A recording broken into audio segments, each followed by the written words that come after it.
box and whisker plots. So a box and whisker plot is a graphical way of displaying data. And these plots are really useful for comparing different sets of data, and we'll look at comparing it in our next lesson. So the first part of this lesson, or this lesson today, is just about looking at the main characteristics of a box and whisker plot. So what we have when we do a box and whisker plots is we have a scale along the bottom, and we have a place where our lowest score goes. And then this place, this number here, is what we call my Q1, my first quartile. And that's what this line is. Then we have our median, which is Q2. And then we have this line here, which you can probably imagine what this one's going to be. It's Q3.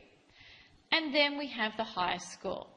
And we all know that Q3 minus Q1 is the interquartile range. So the box part of my box and whisker plot is the interquartile range. Now, remembering in our quartiles, we're dividing the data up into 25% lots. So this means this information here is 25%. This information here is 25% of my scores.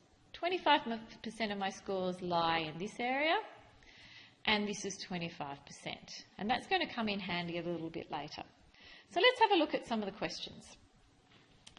And the first question is, represent the following data on a box and whisker plot. Well, the first thing you need to be able to do is because we're talking about quartiles, the way we go about doing this is to put the data in order. That's the first thing we're doing.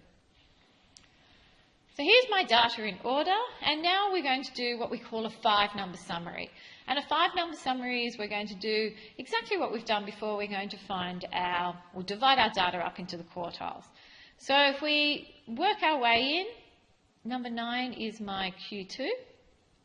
And then working backwards, we get, here is my Q1, and 12, I think, is my Q3. So what we get is what we call a 5-number summary.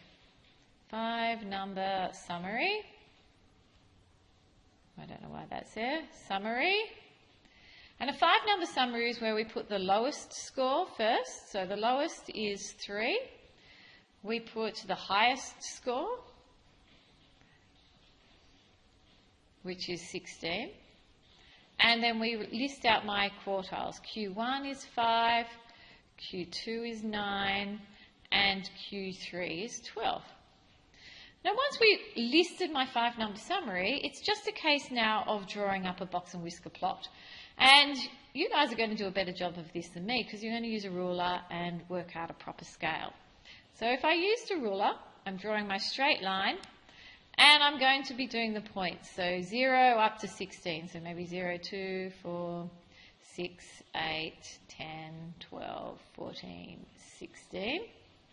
And then I'm going to start putting everything in. So the lowest score is 3, so that's about here. My highest score is 16, so that's here. Q1 is at 5, so that's here. I'm going to draw a bigger line. Q2 is at 9. I'm going to draw a line there. Q3 is at 12 and draw a line there. And then we join them up. So we've got our median, my Q1, and my Q3, and there's my interquartile range. And that's my box part, and these are the whisker parts. And yours are going to look a lot neater than mine because you can use a ruler. So that's all we have to do. So what I'd really like you to do is to pause the video and have a go at this next one and draw a box and whisker plot. So the thing you've got to do is put the data in order and work out your 5-number summary and draw a box plot so you can see that. And what you can do is you can check the answers to see if you were right. And on to the very last question. This last question is just some practice in just being able to read a box and whisker plot, knowing what all the information is. So the box and whisker graph shows the time in hours that it takes to build an igloo. Write down the median time. So the median, well, if we have a look on here, you can see this is my lowest score. This score here is my Q1. Here is Q2, which is my median. Here is Q3, and here is my highest score.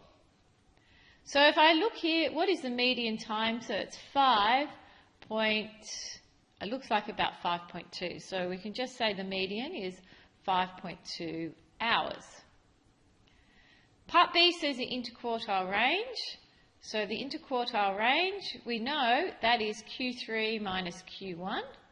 So Q3 is 6.1, I'd say. And Q1 is, looking at that, that's 3.245. Looks like that to me. So the answer is 2.6 hours. Part C is write down the percentage of people who took less than 5.2 hours to build an igloo. So that's when you come back to understanding what the percentages are.